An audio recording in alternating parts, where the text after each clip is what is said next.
नमस्कार, आप देख रहे हैं अपना बिहार। मैं हूं आपके साथ सुकन्या सिंह और सबसे पहले इस वक्त की बड़ी खबर आपको बताएं, जहां महागठबंधन में सीट शेयरिंग का फाइनल हो गया है फॉर्मूला। सूत्रों के हवाले से बड़ी खबर आपको बता रहे हैं। 134 से 136 सीटों पर आरजेडी चुनाव लड़ेगी। विधानसभा में 68 सीटों पर लड़ेगी कांग्रेस। सीपीआई एमएल को 19, सीपीआई और सीपीएम को 10 सीट दिया जा सकता है। साथ ही वीआईपी को 10 से 12 सीट आरजेडी कोटे से मिलेगी।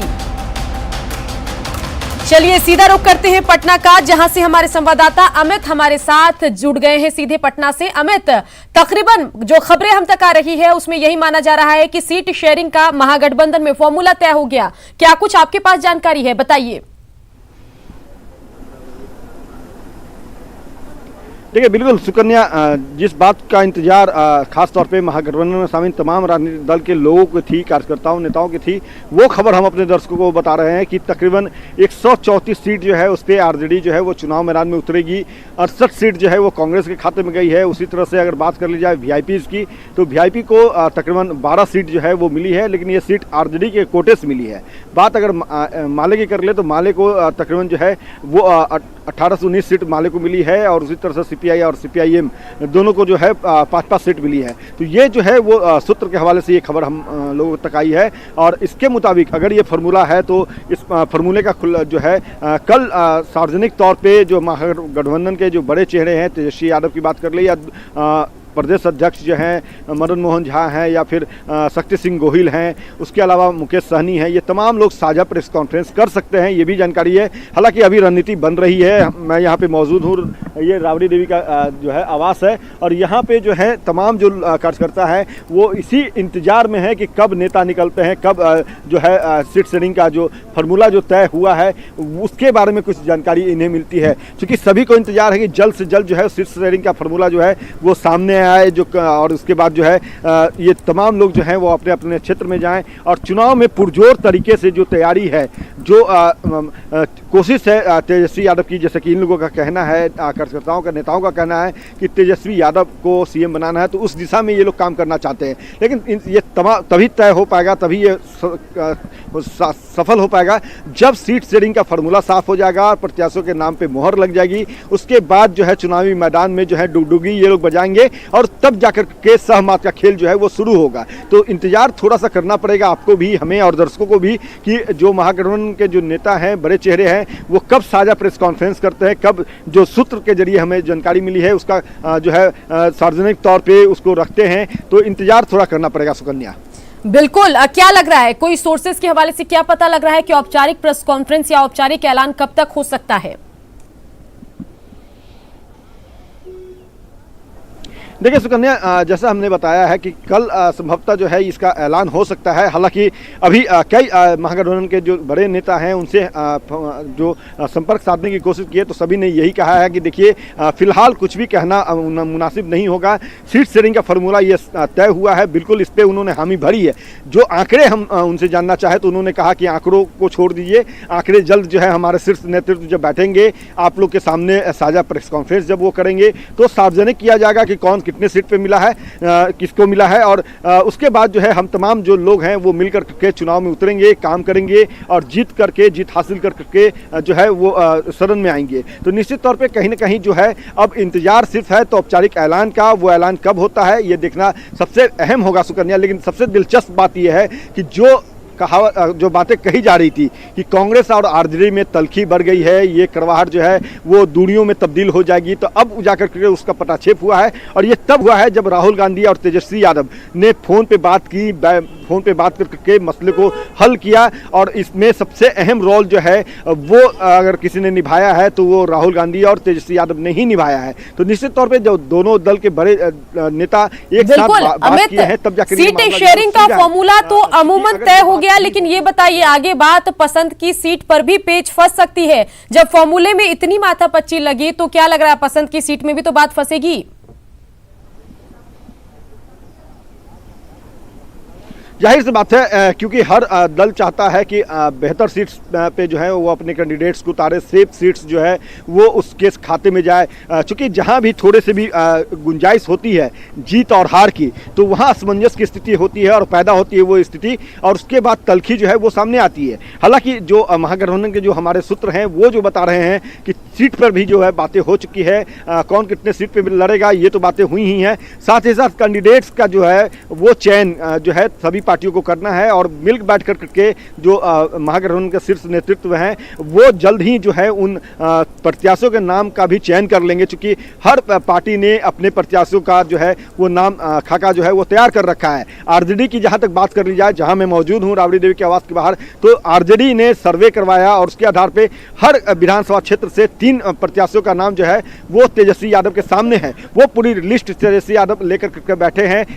ये भी खबर है कि कुछ जो अभी सिटिंग विधायक हैं उनका टिकट कट भी सकता है, कई नए चेहरे पे दाव तेजस्वी खेल सकते हैं, तो थोड़ा इंतजार करना होगा। और इसी इंतजार में चूंकि तमाम कार्यकर्ता हैं, तमाम नेता हैं और तमाम जो लोग हैं वो जो सीट के बाद जो प्रत्याशियों का फाइनल लिस्ट होगा उसकी इंतजार में ये तमाम लोग हैं। जगतानंद से हमने बात करी थी इस मसले पे, जो सवाल आप कर रही हैं सुकन्या, चूंकि ये सवाल अभी सबसे मौजू है, सबसे अहम सवाल है, तो उन्होंने कहा कि फेज वाइज जो है वो प्रत्याशियों के नाम का ऐलान करेंगे, तो निश्चित तौर पे तमाम जो महागठबंधन के लोग जब बैठेंगे तो प्रत्याशियों के नाम पर भी जो है वो संशय की जो स्थिति है उसको भी साफ साध कर सकते हैं।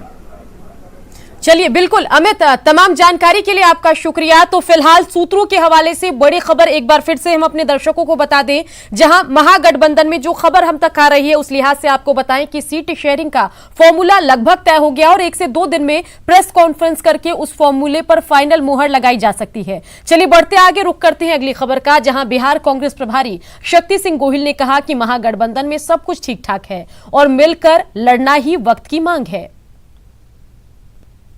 अभी कोई फाइनल स्टेज नहीं है, जब फाइनल होगा आपसे बात करेंगे।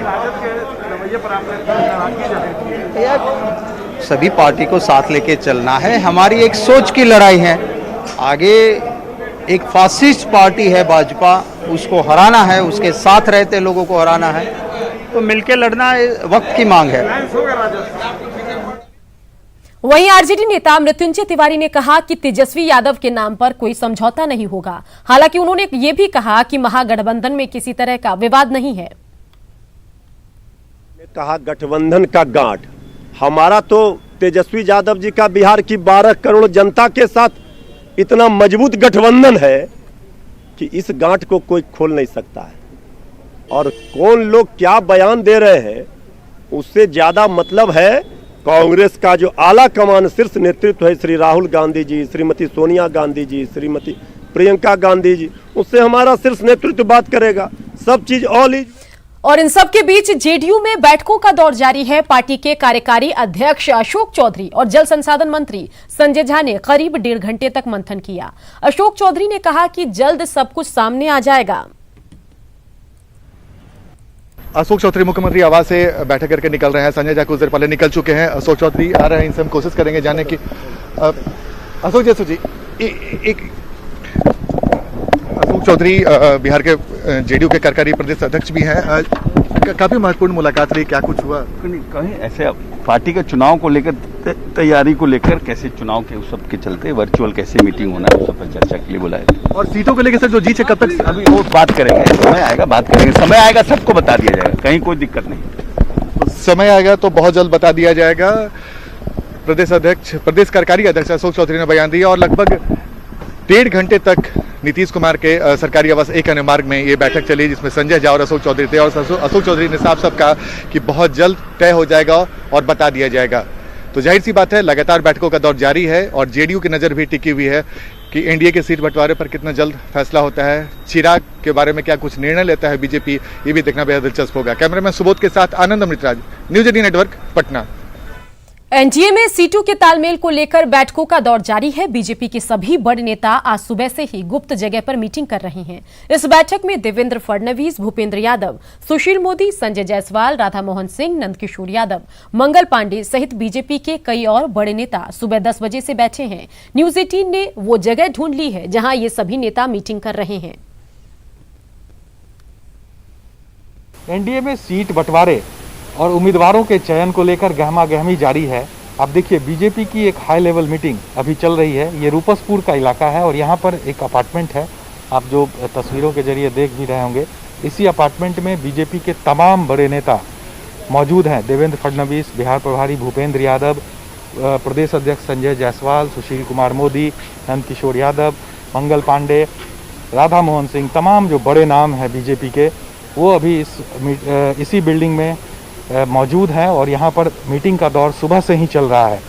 क्योंकि एनडीए में जिस तरह से टिकटों को लेकर और सीटों को लेकर जिस तरह से तनातनी चल रही है, उसके बीच बैठकों का दौर लगातार जारी है कि आखिर जो फार्मूला है वो क्या हो, इसे यहाँ पर सॉल्व करने की कोशिश है। देखिए आप सभी जो आप देख पा रहे होंगे, गाड़ियों का यहाँ पर पूरा काफिला लगा हुआ है, साथ ही साथ जो अंगरक्षक हैं वो तमाम लोग यहाँ पर मौजूद हैं और बैठकों का दौर इसी बिल्डिंग में 3rd फ्लोर पर, तीसरे मंजिल पर सभी नेता बैठे हुए हैं और मंथन चल रहा है कि आखिर किस तरह से इस चुनाव में सीट का बंटवारा हो, एनडीए में जिस तरह से जिच है वो कैसे दूर हो, इसकी यहाँ पर तैयारी चल रही है और कोई निष्कर्ष निकले इसे लेकर बैठकों का दौर आज सुबह से ही चल रहा है। तमाम बड़े नेता लगातार मंथन कर रहे हैं, लेकिन इस मंथन का अब तक कोई नतीजा नहीं निकला है। ऐसे में उम्मीद की जा रही है जो बैठकें चल रही हैं उससे कि ये आज शाम से लेकर कल तक बहुत कुछ साफ होने वाला है, क्योंकि पार्टियों में खास करके बीजेपी में हाई लेवल मीटिंग जारी है। कैमरा पर्सन आशीष के साथ साकेत कुमार, न्यूज़ 18 पटना। एनडीए में बीजेपी, जेडीयू और एलजेपी के बीच सीट बंटवारे में नंबर का मामला सुलझता दिख रहा है। सूत्रों से जो खबर आ रही है उसके मुताबिक अब पेच पसंद की सीटों पर फंसा है। जेडीयू और बीजेपी और साथ ही एलजेपी की पारंपरिक सीटों पर दावा ठोककर, जी हां, हम बात कर रहे हैं जेडीयू की, जिसने बीजेपी और एलजेपी की पारंपरिक सीटों पर दावा ठोका है। बीजेपी की मुश्किल भी बढ़ी हुई है। एनडीए में अब मामला सुलझाने की जिम्मेदारी बीजेपी पर है। जो खबर हम तक आ रही है उसके मुताबिक जेडीयू ने बीजेपी की पारंपरिक और कई शहरी सीटों पर दावा ठोका। जो खबर है उसके मुताबिक ये भी आपको बताएं कि जेडीयू दीघा, बाढ़, बक्सर, सासाराम, भभुआ, संदेश, अगियाव, संदेश और पालीगंज विधानसभा सीट समेत कई पर अपना दावा ठोक दिया है। कहा जा रहा है कि CM Nitish Kumar anti incumbency से बचने के लिए बीजेपी और एलजेपी की पसंद की सीटों पर दावा ठोक रहे हैं। इधर एलजेपी कम सीटों पर चुनाव लड़ने पर राजी हो गई है, लेकिन वो भी पसंद की सीटों पर अड़ी है। सूत्रों के हवाले से जो खबर है उसके मुताबिक चिराग पासवान ये चाहते हैं कि उन्हें अपनी सीट चुनने की आजादी मिले। इधर जेडीयू ने दावा किया है कि एनडीए में सीट शेयरिंग की तस्वीर जल्द साफ हो जाएगी।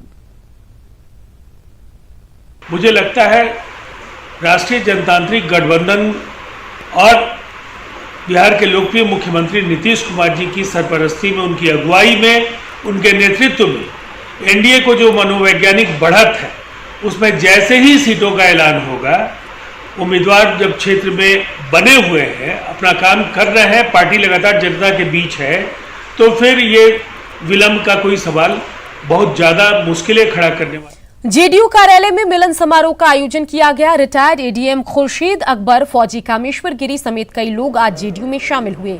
कार्यकारी अध्यक्ष अशोक चौधरी ने इन लोगों को पार्टी की सदस्यता दिलाई।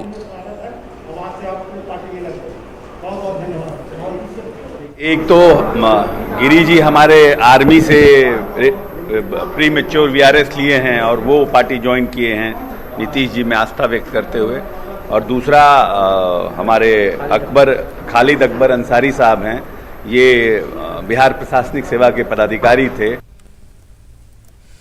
कटिहार के प्राणपुर में महानंदा नदी का कहर जारी है। जौनिया गांव में पानी भरा है, ग्रामीणों को कोई मदद नहीं मिल रही है। यही कारण है कि ग्रामीण जुगाड़ से नाव से, जी हां, जुगाड़ की नाव से सुरक्षित स्थानों की ओर जा रहे हैं। आप तस्वीर जरा देखिए और इससे साफ पता लगता है कि कैसे मवेशियों को चारा खिलाने वाले नाद में बैठकर लोग सुरक्षित स्थानों पर जा रहे हैं। इस तरह से दरिया पार करने में कभी भी हादसा हो सकता है। संवाददाता सुब्रत गुहा की आप ये रिपोर्ट देखिए। बाढ़ की विभीषिका के बीच ये कटिहार प्राणपुर जौनिया की तस्वीर है। लोग जब नाव नहीं मिला तो नाद के सहारे ही अब घर तक की सफर पूरा कर रहे हैं। क्या परेशानी है, आइए लोगों से बात करते हैं। क्या परेशानी? बहुत परेशानी है, लहान नहीं है, वो को विस्तार नहीं है, आने में यहाँ दिक्कत हो रहा है और खाने नहीं मिलता है। कितना दिन से ऐसे सफर करना पड़ रहा है? 1 महीना हो गया। कौन सी है, इससे कौन चीज से सफर कर रहे हैं? ये सीमेंट का लहा है, ओकरे आंजन में करते हैं। तो डर नहीं लगता बच्चा? नहीं, बच्चा लोग दौड़ने लगता है, आंजन करवे करता है, पानी है तो हिम्मत बांध लिया है। तो बीमार होने से कैसे? अब बीमार पड़ जाएगा, डॉक्टर कहाँ मिलेगा? तो जैसे कि देख रहे हैं, लोग बता रहे हैं कोई उपाय नहीं है। लोग चाहते हैं कि नाव की व्यवस्था हो, लेकिन उपाय नहीं रहने के कारण इसी तरह जान जोखिम में डालकर हर रोज सफर पूरा करना पड़ता है। सुब्रत, न्यूज़ 18 कटिहार। मुजफ्फरपुर में बाढ़ के पानी में डूबने से 2 लोगों की मौत हो गई। घटना औराई थाना क्षेत्र के घनश्यामपुर की है। एनडीआरएफ की मदद से एक का शव निकाल लिया गया है, जबकि दूसरे की तलाश अब भी चल रही है। बताया जा रहा है कि पहले पंकज नाम का लड़का लखनदेई नदी में डूब गया। बाद में नदी के पास ग्रामीणों की भीड़ जमा हो गई। तभी उसे खोजने के लिए गांव का ही लखींद्र नाम का युवक नदी में उतरा और अचानक लखींद्र भी डूब गया। हादसे के बाद गाँव में कोहराम मचा है। जब वो गए बचाने के लिए तो उनको थोड़ा थोड़ा तैरने आता था, साथ में वो भी डूब गए। आज एनडीआरएफ की टीम के द्वारा लाश बरामद हुआ है। यही प्रशासन से हमें उम्मीद है कि जो उनके तरफ से, बहुत ही हम लोग गरीब परिवार से बिलोंग करते हैं, जो मदद होने वाला वो हम लोग को करें। इस बात के लिए परेशान है, सभी लोग लगे हुए हैं, प्रशासन भी लगी हुई है, स्थानीय गोताखोर भी आए, अंचल के गोताखोर आए। इसके बाद अभी एनडीआरएफ एसडीआरएफ की टीम खुद लाश को ढूंढ रही है। एक लाश बरामद कर लिया गया है, दूसरा लाश अभी मिलना।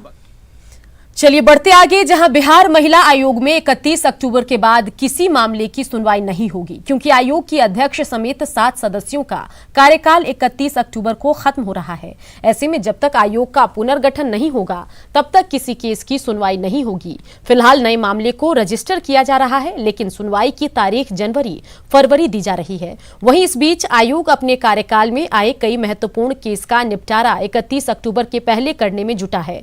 बता दें कि आयोग का पुनर्गठन अब चुनाव प्रक्रिया खत्म होने और नई सरकार बनने के बाद ही होगा। 31 अक्टूबर को हम लोग का कार्यकाल समाप्त हो जाएगा।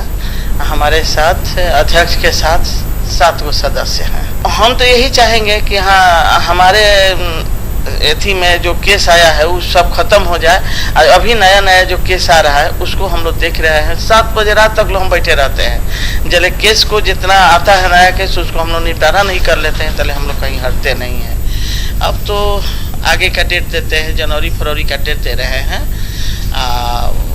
फिर सरकार का गठन होगा। अब कब महिला आयोग का गठन हो, उसके बाद एक केस की सुनवाई होगा।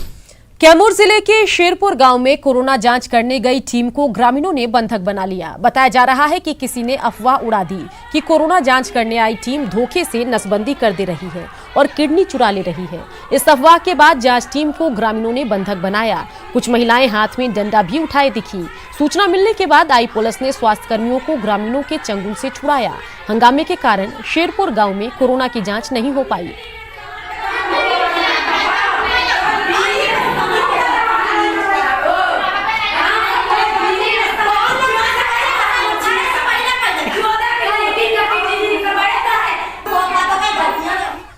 चलिए अब देख